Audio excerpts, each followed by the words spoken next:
I welcome all of you to Health Professions High School. I am Paloma Figueroa, and I am the student body president of Health Professions High School. The linked learning approach that we use here in Health Professions High School is preparing me for future success by giving me an early look on what it would be like to be a medical professional. Every student in our state deserves a high school experience that prepares them for the rigors of college and careers in the 21st century. I am pleased to introduce our next speaker, who is working hard every day to make this happen. Senator Darrell Steinberg, the California Senate President Pro Tempore, is the leader of the majority party in the California State Senate. He has represented the capital city of Sacramento in the California legislature since 1998. He has earned a reputation for confronting seemingly intractable problems and delivering results through the consensus building. He is also known as the champion for students, for public education, and the linked learning movement. He has fought for better funding for our schools and for reforms to our public schools accountability system to encourage our public schools to prepare students with academic and professional skills needed for success in college. Today, he will share his latest achievement, a major in investment that will stimulate partnerships between employers and schools so that more students in California will have access to excellent linked learning opportunities like the one we have here in Health Professions High School. I am honored to invite Senator Darrell Steinberg to the podium. Thank you, Paloma. Thank you very much. Thank you very much, Paloma. This is about you and your classmates and your generation and generations to come. And we are thrilled. I am thrilled to be here at Health Professions High School. I want to also welcome Lupita Alcala from Senator. He was a senator. Superintendent Torlickson's office and the entire Department of Education team who are in charge of implementing this grant. This is a very exciting day for me and for all of us as we begin launching our $250 million linked learning trust fund throughout the state of California. This was, thank you. Yes, thank you. Right on cue, right on cue. Thank you, Darrell. This was one of, maybe one of the unsung parts of the state budget, but I think it may be the part of the state budget that is the longest lasting in terms of impact. When it comes to government funding in general, and this is a bit of an overstatement, but I think there's some truth to it. What we often do when it comes to government funding, and certainly when it comes to job training, is we remediate or make up for failure. When somebody has slipped, when somebody has fallen, when somebody has dropped out, when somebody has not graduated, we then take our precious public resources and we spend them to help that person get back on their feet. And that's a good and important thing. But what happens in other countries throughout the world, and is only beginning to happen at places like Health Professions High School in the Sacramento City Unified School District, is the idea of turning young people on to careers, giving them both a rigorous and a relevant curriculum and workplace experiences before they ever even have a chance to fail. And that's why we are here today. Students at Health Professions High School aren't just learning the what, they are learning the how, and they are learning the why. How what they are learning is relevant to their futures, why it matters. We want all kids in California to have similar opportunities, and our economy desperately demands it, whether it's the health, information technology, advanced manufacturing, game design, biotech, legal professions, law enforcement, blue collar, white collar, it doesn't matter. Career pathways without sacrificing academic standards and rigor. career opportunities for every young person, because we know, we don't have to be experts or researchers to know, we see it in the eyes of students like Paloma and others, that when you show young people the relationship between that boring subject that they're being required to learn and how it might benefit them in their lives, they come alive. Let's start delivering the curriculum through that lens. For kids who are thinking about dropping out or who are just scraping by, let's make it matter. Here in Sacramento, we have a chance to capitalize on new state funds to support programs like these. This year, I fought for and secured $250 million in the state budget to establish the Career Pathways Trust. This competitive grant program will be available starting in January, and the money will be available for robust partnerships involving high schools, community colleges, and businesses. The most competitive applications, and we've talked with the department, we don't want this money spread wide and thin. We want the very best partnerships that bring together all three segments to create career pathways, soup to nuts, from applied curriculum to internships, paid internships, to mentorships, to post-secondary scholarships or whatever financial assistance is necessary, ultimately to a middle-class job or better for the student who does his or her part. This trust establishes a powerful incentive for businesses and public education to partner more meaningfully than ever before. The benefits can and will be profound. A better educated and trained workforce, a lower dropout rate, an economy that is matched or that is connected in a real way with our public education system. Employers ought to get a hand in shaping the workforce development they find so lacking, and I hear it all the time, in parts of the public education system. And I want to say we are not completely reinventing the wheel, because here in Sac City, under the leadership of Superintendent Raymond, the notion of linked learning or career pathways has been going for quite a few years. And Dave Butler and Next Ed in the Sacramento region, we are leading the way in this region. And we are already on the way to establishing this. But now, you've done it with, a little of passion, a little of nothing but passion and dedication. Now you got $250 million, or at least part of $250 million, to be able to do it even better. As I head into my final year in the legislature, this is my top focus. I don't have the luxury of multi-year projects, 2-year bills, or do-overs anymore. This is it. When it comes to making lasting change, in my view, there is no more important challenge to tackle. So that's why we are here.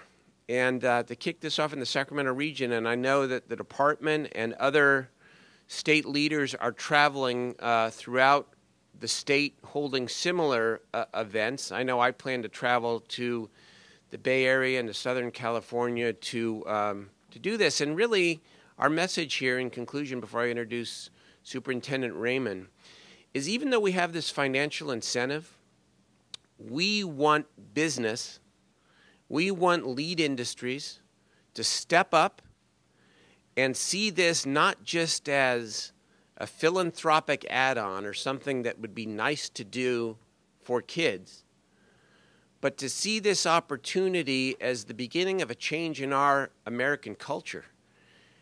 That for business, helping educate and train the next century workforce is an indispensable part of the bottom line. That's the goal here, and we begin. Let me introduce the superintendent now, and we all regret, that it's only going to be for a few more months because he has done such a tremendous job in taking visions like this and helping lead the state. Jonathan Raymond.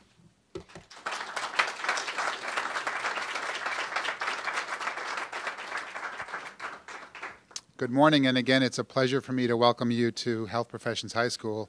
I want to thank you, Senator, for your words and remarks, and I want to thank your fine staff that's here. They work tirelessly to make this a reality. I remember sitting with you or standing with you at the Capitol. It seems like a few months ago when we announced this, and you had your vision, and now here we are today to really kick this off. It's so exciting. You talk about impact, and yes, we're here for Paloma and for all of her fellow students. I mean, we've heard from them. This is what they want, and we have responded. Now 40% of our students, our high school students, are in an academy or a pathway, which is remarkable. And our graduation rate, right, we want to talk about impact, has gone from about 68% when I was here to now just over 80%.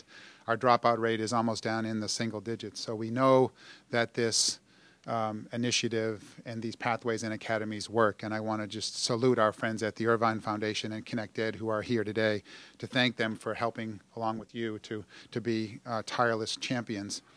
What I love about the incentives that you've created, Senator, is it hits in two important areas. One, it incentivizes employers because at the end of the day, what we're trying to do for so many of our children here in Sacramento is to create that social capital that they just don't have. So many of our kids, 75%, come from poverty. They don't have the networks or the connections that so many of us have. And so when you have a Darrell Jenkins from AT&T and others, our partners at SMUD and UC Davis and Kaiser, who are so committed to coming into our schools and to giving opportunities for our students to get out of school and into the workplace and to build those incredible, powerful one-on-one relationships, that really matters. And so you have incentivized and found a way to make this scalable and sustainable. The other important piece is the connections to higher education. And what I have said and what we know is we want our children, no matter where they go, to go on to higher ed. And all the data shows that with that higher education, so many more doors open for you. But what has been missing explicitly have been these partnerships with higher ed. And most important, what makes linked learning such a success.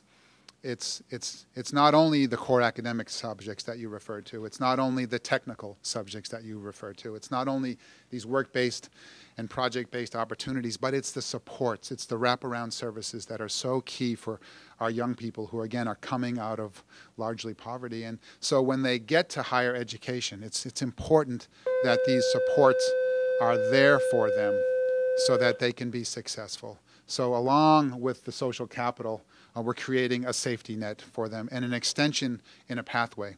We've created a new pathway here in Sacramento called the Sacramento Pathway to Success.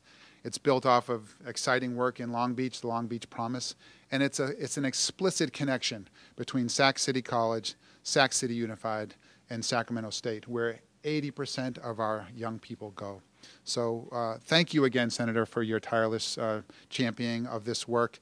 It will be here and endure, certainly when your 2 years pass quickly and my 2 months pass quickly.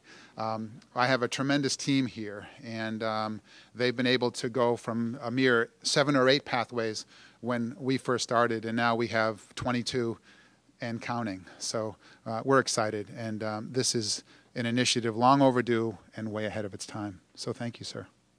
It's now my pleasure to introduce my colleague from the South, Superintendent Steve Ladd from Elk Grove.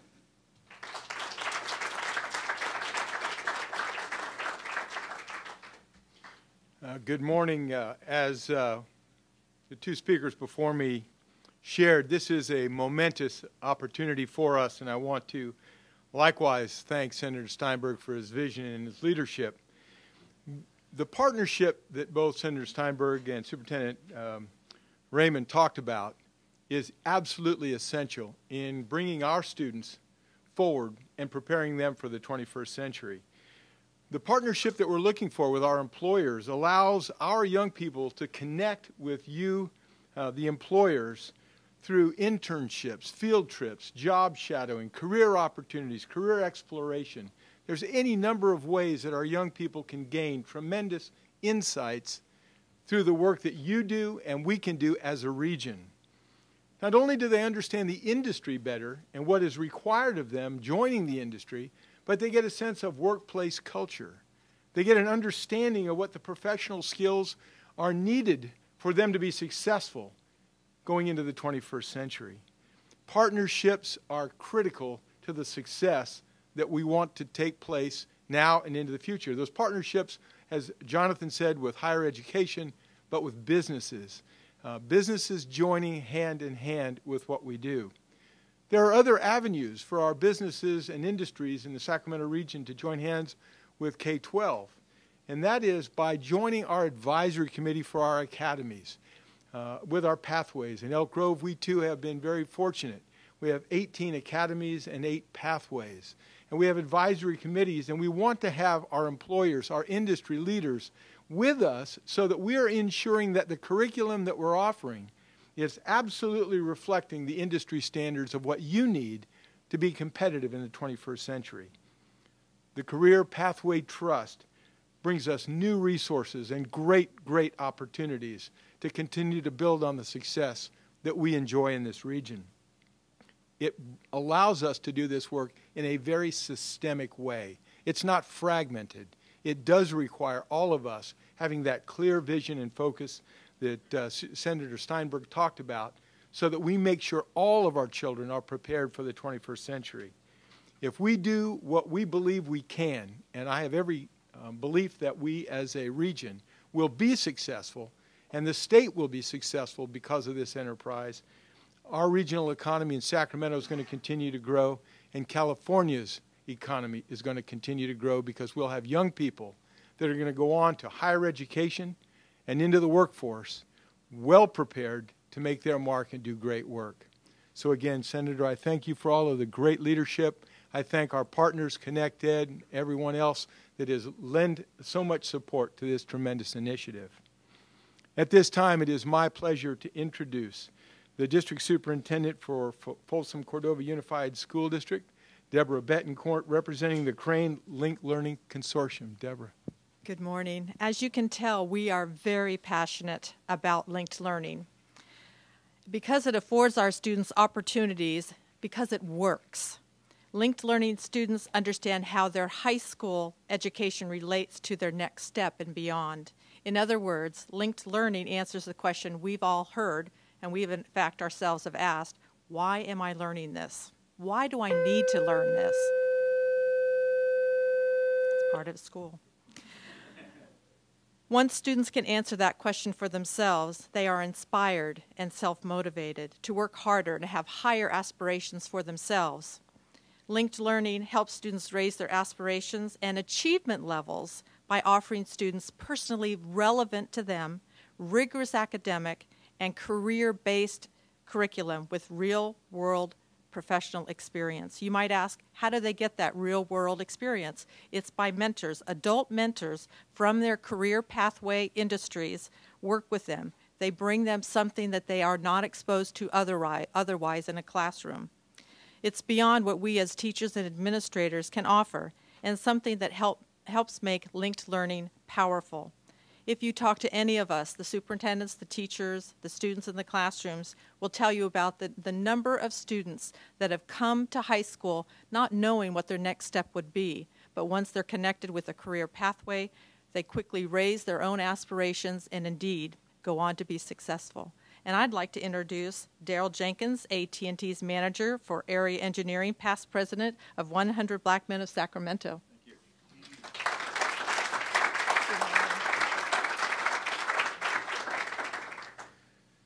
I can't tell you how proud I am to be here and was asked to say a few words because I know all of these gentlemen that are sitting here, and I appreciate the comments. I am a mentor. That's what I do. That's what I've been doing for the last probably 10, 15 years in Sacramento. The 100 Black Men is a 25-year organization in Sacramento, and we've been in most of these schools. We're currently in a big hit in Sacramento City schools. One of the schools that I'm mentoring in now has had a 4 to 5 year growth in terms of API scores. We just had an 813 in a school that was 4 years ago they were thinking about closing and was on probation. So the things in terms of mentoring, and I got to say her name, Gail Johnson, the principal there, has done an outstanding job. Give her a hand, would you? The piece that's exciting about this, there's several different people here that have made my life just so enriched. And then I'm not the AT&T corporate spokesperson. I want to make sure that's clear. I'm an employee that's been allowed to leave my job and go out and mentor during the day and work with young people. And what we're able to do in that whole process is then so they can see what the jobs look like, talk to them about the career opportunities, and let them ask us questions about and get excited about work. Most of the young people we talk to, and I've talked to several people today in some of the conferences we have, raise their hands and they say, okay, yeah, I have a dream. I want to be this, I want to be that. But then when you ask them, how do you have a vision of how to make your dream come true? No hands go up.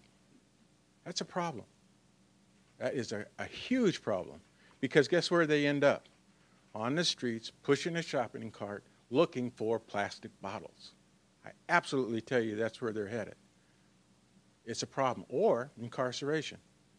The challenge is, if the vision is, I don't want that life, I don't have to have that life, but why am I in school? That's another question we ask. Why do your parents get you ready to go to school? And they don't know. I have to go. Yeah, you got a good point. Why am I in school? You see that young man right there? I was just blown away when I saw this. Larry and some of the other folks here that from Lagos had got me involved through mentoring to work with First Lagos. And this young man was one of the first guys I ever met building a robot. And so he's moving on. There's a young lady over at Hiram Johnson that had a testimony that she said, I didn't know what I was going to do with my life until I got into robotics. Now she's at Sac State in an engineering program. So when you talk about link learning, and what it's going to do, and what it's going to do for the young people and the partnerships and relationships that we have to do in terms of job shadowing, we do that. I'm going to say a few plugs for AT&T. We bring young people in, and they actually sit down with us at our desk. They walk around with us, and they're all around us. They actually go out. They get to see now, computer is not just a game. The laptop is what we use to get our work done, to make sure that they understand Microsoft Office. See, that's one thing that's really important. People understand that you have to use Excel, you have to use Word, you have to use all of these different programs to get your job done. And a lot of them have these basic skills and don't know that that's what it's for. I could get you a job if you just knew how to use some of those software programs, not just have a laptop, but use them. The other piece in terms of internships, AT&T offers internships. Incredible. When I look at resumes and I see that you've been in an internship in engineering, it makes me feel good as an employer. And I hire folks like that, and we bring them in. The other piece in terms of the big piece is the professional skill building opportunities. I heard Senator Steinberg and some of the others talk about white collar, blue collar. Guess what? What is our collar today? It's green collar. We don't talk about green collar, but that's where these young people are, and that's where the jobs are. So why, as what the going a little lost here, Mr. Raymond is that has an opportunity, and what he provides in his schools, okay, is the fact that young people really get a chance to put hands on, as well, and Mr. Ladd in Elk Grove, in these pathway programs. When I was in school, and I'm going to close here shortly, is that there was a thing called industrial arts major. There were shops. And I'm just going to read you what happened to my life. I went through, and that excited me about school, electric shop, wood shop, metal shop, print shop, auto shop, drafting, as well as cooking, ladies, which they wouldn't let me in because I was a man. But I wanted it because it was there and I wanted to learn about it.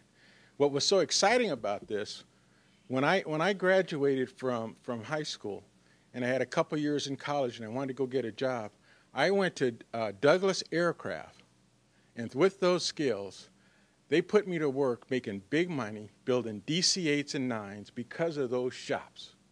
And all I had at that time was a high school degree.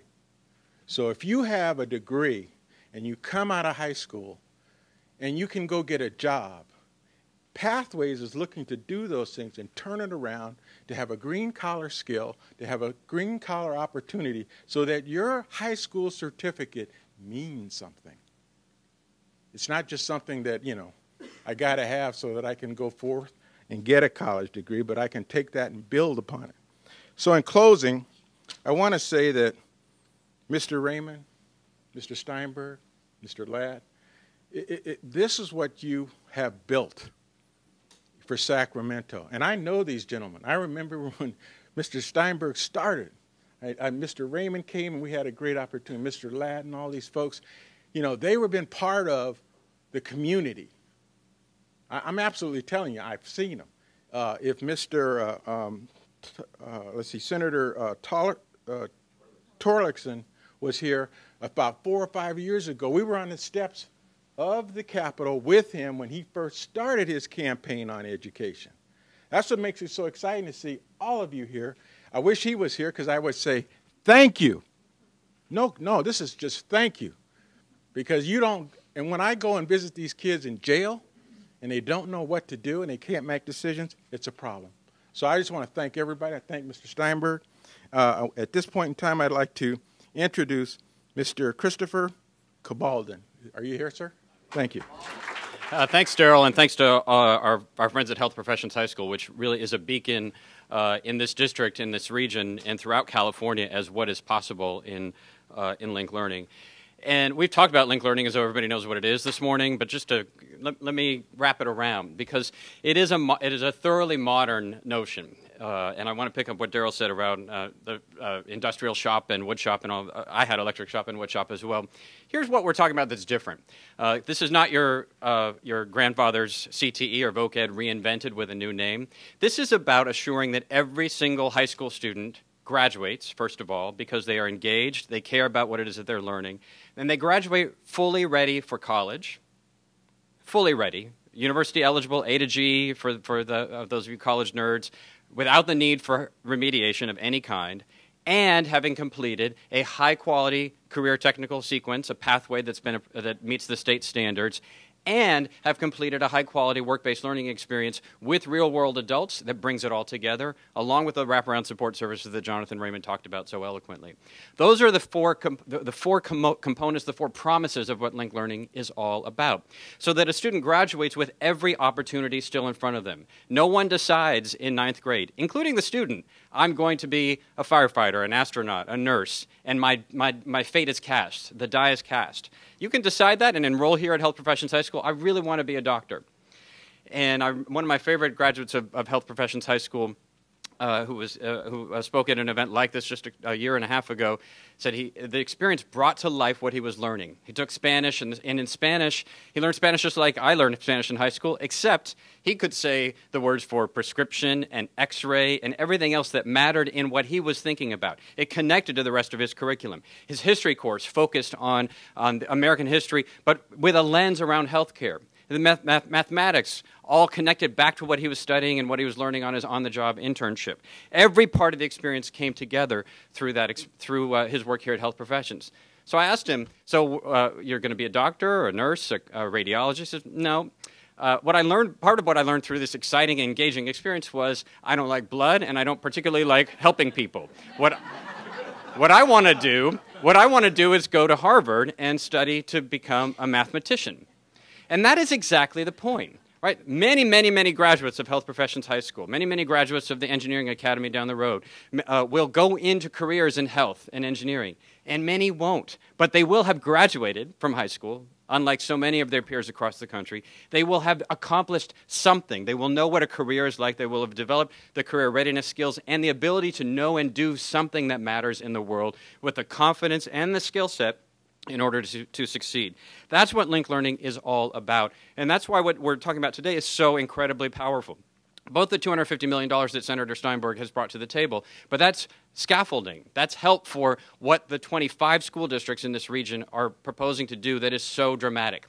Elk Grove Unified with its partnership academies and so many other career pathways. Sacramento City Unified, one of the first in the state to say, we're going to deliver this for everyone. It's not just a pull-out for a couple kids in a high school. It's for everyone in our schools because it matters whether you're high achieving, low achieving, at risk, not at risk. It's for everyone. Sac City has been one of the great leaders in this domain. And now with Crane saying we're going to do this in the smallest possible districts, little one-room schoolhouses. We're going to do it in every place. There's no place linked learning can't work.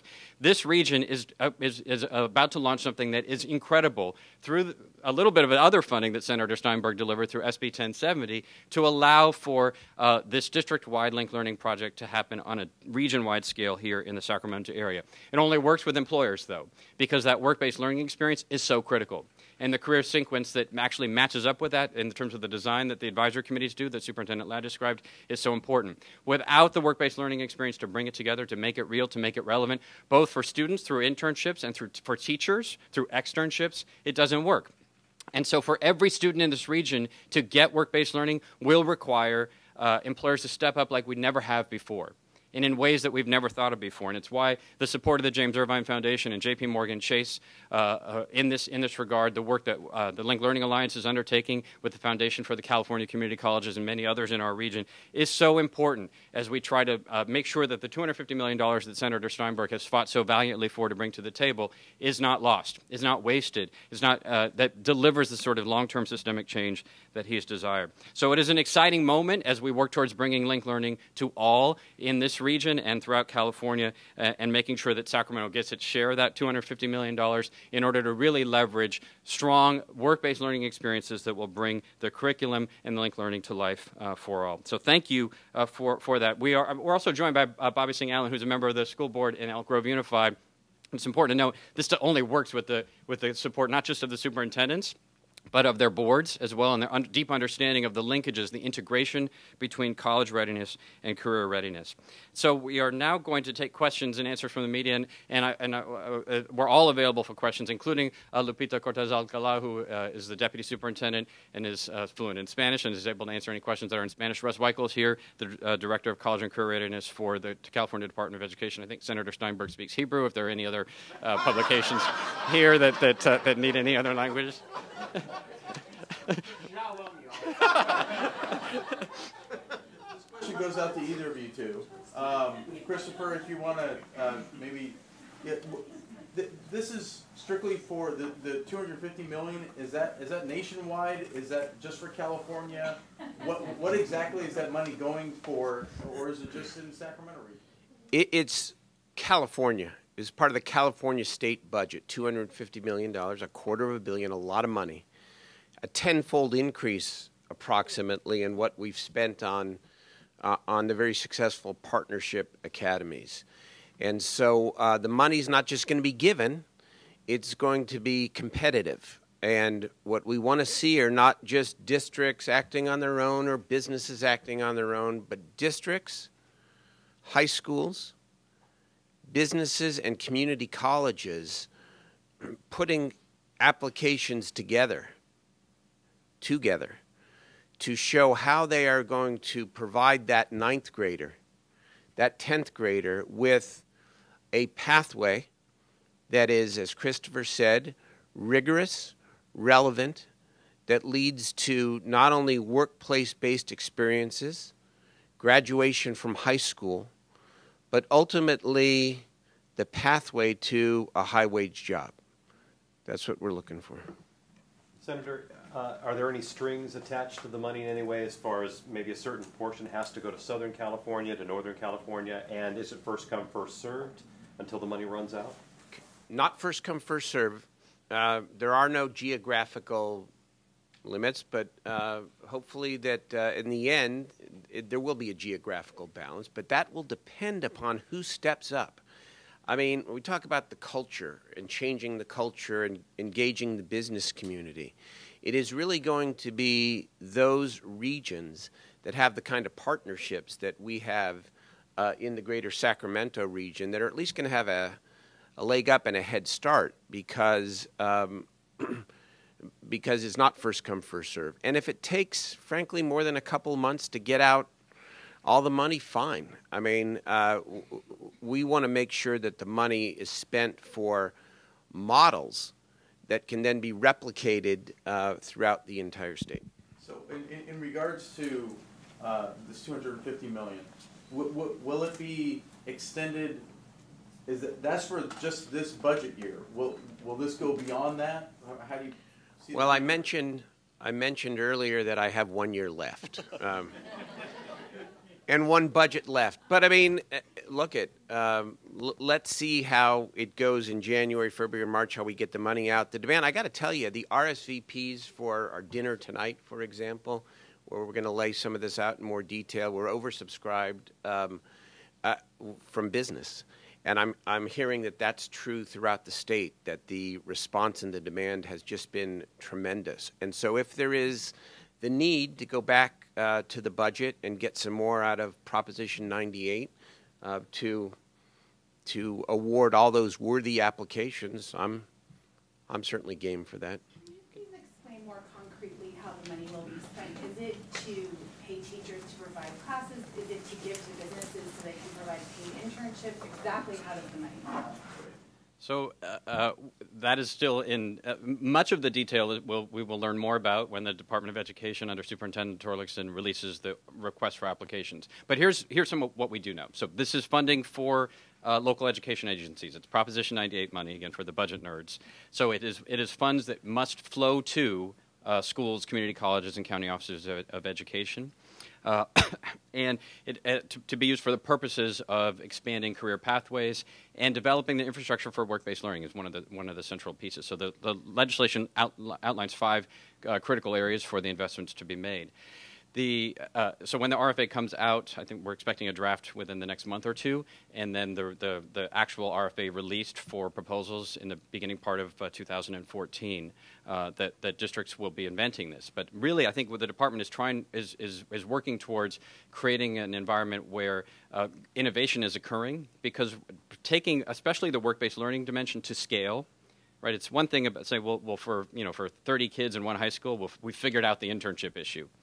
But when you're talking about the entire Sacramento region, that's an entirely different thing. And so I think the department is trying to create space for, we want to really encourage our best thinking about innovative ways to develop work-based learning and linked learning at scale, at quality, with equity for all students. And so they're leaving the door open for really competitive proposals in that regard, which is good for this region because there's so many of the components that are in place to allow for that next generation innovative thinking to occur, but it must. My own view is that Senator Steinberg will have a lot easier time getting additional funds if the proposals that come from the regions throughout California are so solid, are so strong, so creative, and so sustainable that it inspires additional investment. If all that comes in is we would like $5 to add one more pathway, I suspect that's not going to provide the level of energy and enthusiasm for the kind of investment that this fund was created to do, which was a game changer. I want to see if I can give you a few. Christopher's right. We're looking for innovation, creativity. Here's some examples. The development of integrated curriculum in high school. And I know that's different at health professions and some of the other academies, and a little bit of a simplification, but there's major truth in the simplification. Algebra, geometry, history, biology, they're taught in one way. I know my 16-year-old brings home the big, thick textbook, right? We want these resources to be used to develop multiple applied ways to teach core academic courses. With that comes the necessary training of teachers to be able to teach these courses in applied ways. There is going to be the need for equipment depending upon the pathway. The districts, one of the things we hear from business, and we know models throughout the country, including the Boston model, that having a liaison within the school district and or at the particular high schools to work with businesses to help them integrate and involve themselves in this way is crucial, so the money can be used to hire the liaison. The paid internships and apprenticeship. Again, this is going to take probably a long time to get to the ultimate goal and ultimate vision. But the idea of 2 days a week of classroom learning and 3 days a week of paid apprenticeship in the industry for the 10th grader, the 11th grader, the 12th grader, the funds could be used for those kinds of applications as well. Those are a few examples. Is there an expectation that private industry will be contributing money, or more like in-kind contributions, right? The expectation is that private industry, will be participating as aggressively and actively as possible. Because frankly, if it is just a one-sided partnership where the district, or excuse me, the Department of Education, the districts are going to allot money to the industries to help these things to get going, and there isn't the comparable commitment, both financially and otherwise, it's not going to last. So it's my expectation, I don't know what the RFA exactly will say, but that the industry is a full partner in all ways. Can you talk about how this will all play in with the changes in rules surrounding the categoricals? In that districts that are currently funding career tech could take the money, put it elsewhere, or put more money into career tech from other programs, and then there's this pot of money as well. Well, again, it's competitive. So this isn't part of the local control funding formula. This is a separate pot of money, and it's a pot of money that will not be allocated per student. It will be allocated based on who puts forward the best applications. Can I just add to that? So because I think what you might be getting is, to some extent, the existing money that's for career technical education being part of the local control funding formula and being flexible. So just 2 points to make on that. One is that the legislature in its creation of the local control funding formula, if anything, said high quality career technical education programs that deliver on this promise of both college and career readiness at the end point, we still value. So the California Partnership Academies were fully protected as part of the local control funding formula. They're one of the foundation components that help to lead to linked learning in the first place, and so that's a critical piece. So many of the career technical pieces remain, but also the legislature designed the local control accountability plan. Said here's flexibility on the fundings that you're now getting, but you're going to be held accountable by your communities based on this set of criteria, one of which is college and career readiness. And even the career readiness side is defined in that statute, by example, as this sort of approach, that career readiness that involves both college and career preparation by the time of graduation. And then it's just come to my head that similarly, the legislature, through Senator Steinberg's legislation from the year prior, said we're redesigning the Academic Performance Index, the coin of the realm for school accountability, to finally recognize college and career readiness as part of the API that drives so much of policy and real estate values and everything else. And then last, Senator Steinberg's forgotten the $40 million a year that he's brought to the table through SB 1070 that provides funding for both schools and community colleges to engage in precisely this work that has been the foundation for much of the curriculum integration that's already occurred, and for some of the work-based learning work as well. And so there are a lot of resources on the table on the one hand, and on the other side of the equation, all the signals in terms of accountability and everything else, and what districts have learned by themselves, who know for themselves already, are bringing this to that perfect storm. You wanted to hear from a superintendent. You just heard from one. I'm going to give him the keys to Sacramento. He said it all, right? So you want to hear again. He said it all. But what the beauty in the local control funding formula is that it gets out of this one size fits all. We know best in Sacramento. Make the funding and leverage your resources and engage your community in what is relevant and needed in your communities. And some of us, from Long Beach to LA to Sacramento to Pasadena, who've been part of linked learning, frankly, we're a step ahead of that, and we're at an advantage. And we've been looking to find ways to engage our kids and to make learning real. Again, it is different here than it is at Hiram Johnson and at Kennedy and at Burbank. And the pathway that has been created at McClatchy through the Law and Public Policy, it is amazing how many employers are engaged in that effort. So what we're going to do is continue to leverage the resources because it is, as Chris said, it is that one of those 8 priorities is college and career readiness. And how are you going to engage your kids? How are you going to ensure, what kind of connections are you going to make with employers? What are the support services? We think this is just absolutely, consistent. In fact, more resources will be coming to do exactly the things that are outlined in both the control funding formula and the accountability plan. Senator, just again, if you would, this is primarily Prop 98 money, though? It is Prop 98 money, correct. It's one-time funding, but $250 million is a significant amount of money, and there will be the opportunity to go back and seek more. But let's before we even talk about that, let's get off to a good start. Last thing I want to mention is, there's a lot of discussion now in California and around the legislature about amending and changing the higher education master plan. Big report just came out from the Little Hoover Commission. This discussion is part of that. This discussion is absolutely part of that, to make education more relevant in high school so that young people are better prepared for higher education.